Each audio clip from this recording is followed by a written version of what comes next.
Sabi dito mga kababayan sa latest na balita, mensahe po ni Inday, hostisya daw para kay Pacquiao. Ipinagtanggol po si Pacquiao ni Inday. Kawawa talaga sa kanila mga kababayan yung mga alleged victims ni Pacquiao. Kung mananalo po sa eleksyon si Inday sa 2028, borado lahat ng mga kinasangkutan na problema ni Pacquiao. Ang pinagtatanggol po ni Inday, imbes na yung mga biktima na mga kababaihan, mga minor de edad pa naman mga kababayan, na ang sabi, nung mangyari yung pang-aaboso sa kanila, pero wala doon na mga kababayan yung sympathy ni Inday. Ang sympathy niya doon sa alleged attacker, hindi sa biktima, kundi sa nambiktima. O ito po yung report ng SMNI. Dapat daw bigyan ng patas na laban si Pastor Kibuloy. Bakit si Pastor Kibuloy na isang multi-millionaire, if not billionaire mga kababayan, ang hinihingi niya na bigyan ng patas na laban? Ang dapat bigyan ng patas na laban po, yung naaapi, yung biktima, baligtad po. Yung nambiktima po ang pinagtatanggol.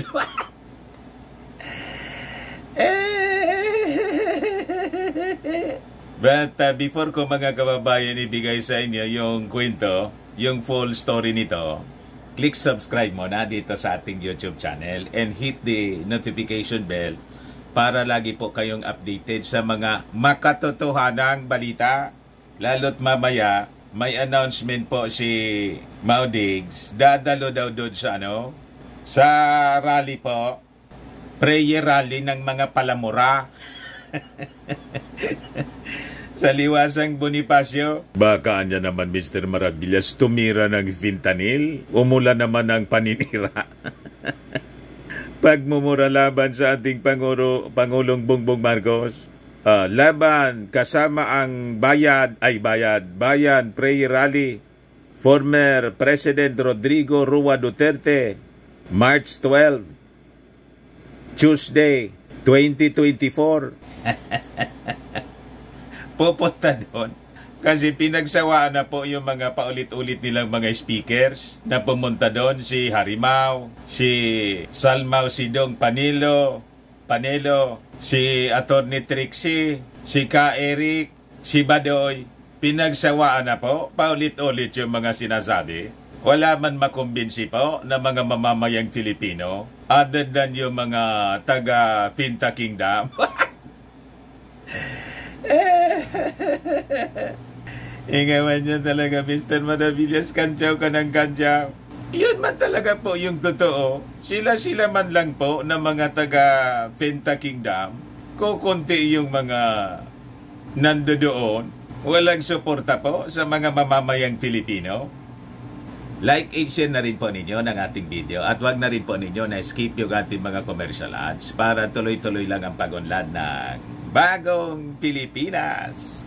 Sa mga naganap po ng malinis and spacious fitness gym, punta lang po kayo sa aming Colossal Fitness Gym. We also offer Grab Car Rental with our brand new 2023 model ng Toyota Innova. We also accept booking for those who are planning to travel via PAL, Cebu Pacific, and other airline companies, local and international. And bills payment for Meralco bills, Aleco bills, para dito sa mga Tagalbay, PLDT, etc.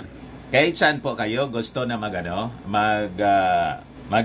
pwede na kayo magpa-online booking dito sa amin, bumili ng plane ticket. Pati sa mga hotels, pwede kayo magpa-book dito sa amin. May Paymaya kami, may bayad center na rin po. Ang Colossal Fitness Gym is located at 3rd floor Security Bank Building, Landco Business Park, Legazpi City, Albay. For inquiries, look for Jilon Maravillas, contact number 0966-802-0949. Diyan na naming Innova po, lagi nang matao sa amin. Na-set up na rin po yung aming mga bagong gym equipments. At treadmill na rin po kami. Ito naman po yung bago naming product na binibenta online. Eye Glow Serum, whitening po siya. Tingnan ninyo yung epekto sa aking anak na architect before and now. Yung mga inquiries po ninyo, dumiretso na lang kayo sa kanyang Facebook account, Riz Maravillas. Ito naman po, Firmax Firming and Lifting Cream, pinapahid po sa mga pulses in affected area. Mainam po siya sa paninigas ng mga kaso-kasuan, pati sa mga pains. Ito po, Automax Radiant Serum. Sa mukha naman yung application. Anti-aging po siya. You will look 10 years younger than your age. Sa mga cancer patients naman po, try ninyo po ito. Nengxia Red Mix Fruit Drink. Hindi man po siya gamot. Food supplement siya. Kaya lang, gawa siya mga kababayan sa goji berry. Yung goji berry may anti-cancer properties. Yung mga inquiries ninyo, dumiretso na lang kayo sa aming messenger sa Facebook para masagot namin agad. Ayos pa? Ayos na Mr. Maravillas. So, balik tayo mga kababayan dito sa ating balita. Ayan po ang mensahe ni Inday. Seryoso masyado po. Alalang-alala po siya. Vice President Sara Duterte binigyang diin na dapat bigyan ng patas na laban si Pastor Apollo Sikibuloy sa tamang korte. Sabi niya, justice and truth cannot be achieved through trial by publicity but a day in court. Anya, binubuo na po yung kaso. At sasampaan na din siya sa regular court natin dito sa ating bansa. Ipinag-utos na po ng DOJ. Ngayon, kaya lang may problema siya. Kasi nasangkot sa fake news yung kanyang SMNI. At nasilip may mga problema po. Pati yung kanyang korporasyon mismo. Kailangan niyang sagutin yon sa Congress. At saka may reklamo sa kanya sa Senado yung kanyang mga alleged victims. Nagreklamo po kay Risa Ontiveros. So may mandato po ang Senado. Kaya kailangan pong sagutin niya. Hindi man po siya trial by publicity. Alam naman po ng mga mamamayang Filipino, pag hindi pa kondinado, hindi pa man po napapatunayan sa korte kasi ayaw man niyang humarap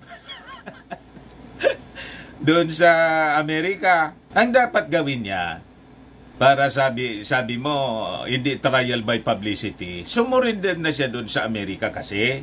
Ganon. Kaya lang, ang medyo nakakalungkot dito, Inday, kung bakit gusto mo ng patas na hustisya, patas na laban kay Pacquiao. Paano naman yung mga alleged victims niya? Bakit kasi ang gusto mo patas na laban kay Pacquiao?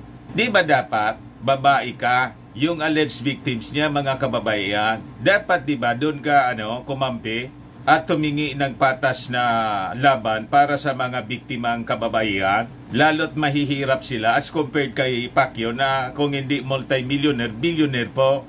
Nasaan ang hustisya? Di ba? Maling-mali yata na ibinoto ka, isa kang public official, vice president. Kumampi ka dun sa mayaman, hindi sa ordinaryong mamamayan. O sabi naman ng mga taga-Fentanyl Kingdom, naninira ako. Nagpapaliwanag lang po. Di ba? Ito po yung report ng News 5, BP Sara, ipinagtanggol si Kibuloy. Pakinggan po natin yung report ng News 5. Ipinagtanggol ni Vice President Sara Duterte si Pastor Apollo Kibuloy sa gitna ng mga ipinupukol na alegasyon sa kanya ng Senado.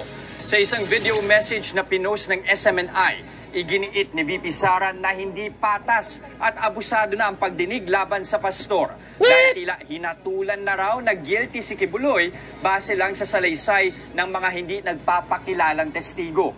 Sa ngayon, may nakabinbing contempt order ang Senado laban kay Kibuloy. Pero panawagan naman ng Vice Presidente, mabigyan sana ng hustisya ang pastor. Lagi po tayong manalangin para sa hustisya at katotohanan. Justice and the truth cannot be achieved in trial by publicity, but by a day in court.